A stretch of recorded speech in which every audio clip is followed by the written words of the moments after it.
Hello everyone, ఈరోజు హోమియోపతిలో asthma కండిషన్కి ఎలాంటి మెడిసిన్స్ వాడతాము, ఏ కండిషన్స్ ఎలా ఉన్నప్పుడు ఏ మెడిసిన్ తీసుకోవాలి అనేది మనం డిస్కస్ చేద్దాం. అలోపతిలో గ్రూప్ ఆఫ్ మెడిసిన్స్ ఉంటాయి. మన కండిషన్ సివియారిటీని బట్టి వాళ్ళు డోసెస్ పెంచుకుంటూ ఉంటారు. ఇన్హాలర్స్ యూస్ చేస్తూ ఉంటాం, వాటిని బ్రాంకోడైలేటర్స్ అని అంటాం. అయితే ఇవి ఎంతవరకు పనిచేస్తాయి అన్నది మనం చూసే ఉంటాం. వాటి రిస్క్ ఫ్యాక్టర్ ఏంటి, తర్వాత వచ్చే కాంప్లికేషన్స్ ఎలా ఉంటాయి, ఇవన్నీ మనం చూసాం.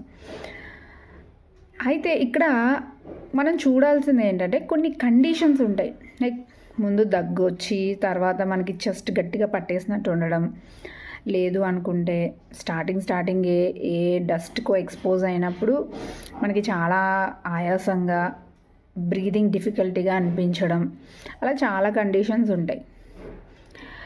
అయితే హోమియోపతిలో ఇక్కడ మనం సాధారణంగా చేసే మిస్టేక్ ఏంటి అంటే, రాగానే మనం డీప్ యాక్టింగ్ మెడిసిన్ అనేది ఎప్పుడు ఇవ్వకూడదు.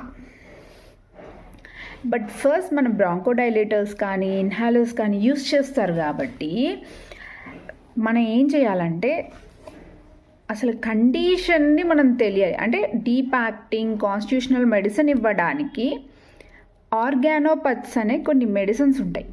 మదర్ టింక్చర్ ఫామ్స్లో ఇస్తే ఈ బ్రాంకోడైలేటర్స్ యూసేజ్ అనేది ఫస్ట్ వాళ్ళలో తగ్గించాలి.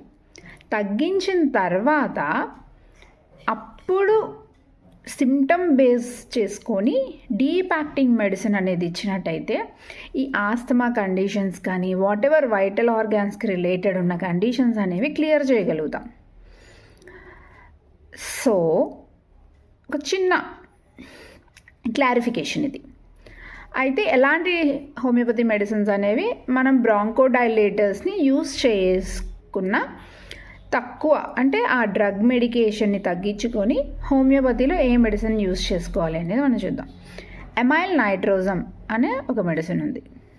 దీన్ని మనం చెస్ట్ ఎప్పుడైనా సరే గట్టిగా అప్రెషన్ ఫీలింగ్, అంటే పట్టేసినట్టు అనిపించింది, ఊపిరి అందట్లేదు, బయట ఎక్కడో చల్లగాలి లేదంటే బాగా గాలి తగిలిన చోటకి వెంటనే ఎమర్జెన్సీగా వెళ్ళిపోవాలి, మన ఫేస్కి కానీ లేదంటే మన బాడీకి కానీ చల్లగాలి వెంటనే తగలాలి అని అనిపించినప్పుడు మనం జనరల్గా ఉండే ఏ ఆర్సనికం ఆల్బమో అలాంటివి ఎప్పుడు ఇవ్వకూడదు. మనం ఫస్ట్ ఇవ్వాల్సింది ఏంటంటే ఎమైల్ నైట్రోజమ్. ఇది మైగ్రేన్ హెడేక్స్లో బాగా యూజ్ అవుతుంది. ఇలా పట్టేసినట్టున్న ఏ కండిషన్లోనైనా, హార్ట్ అటాక్ రిలేటెడ్ యాంజైనా అంటాం, అలాంటి కండిషన్స్లో కూడా చాలా బాగా పనిచేస్తుంది. మదర్ టింక్చర్ ఫామ్లో కానీ 6C ఫామ్లో కానీ ఇవ్వచ్చు.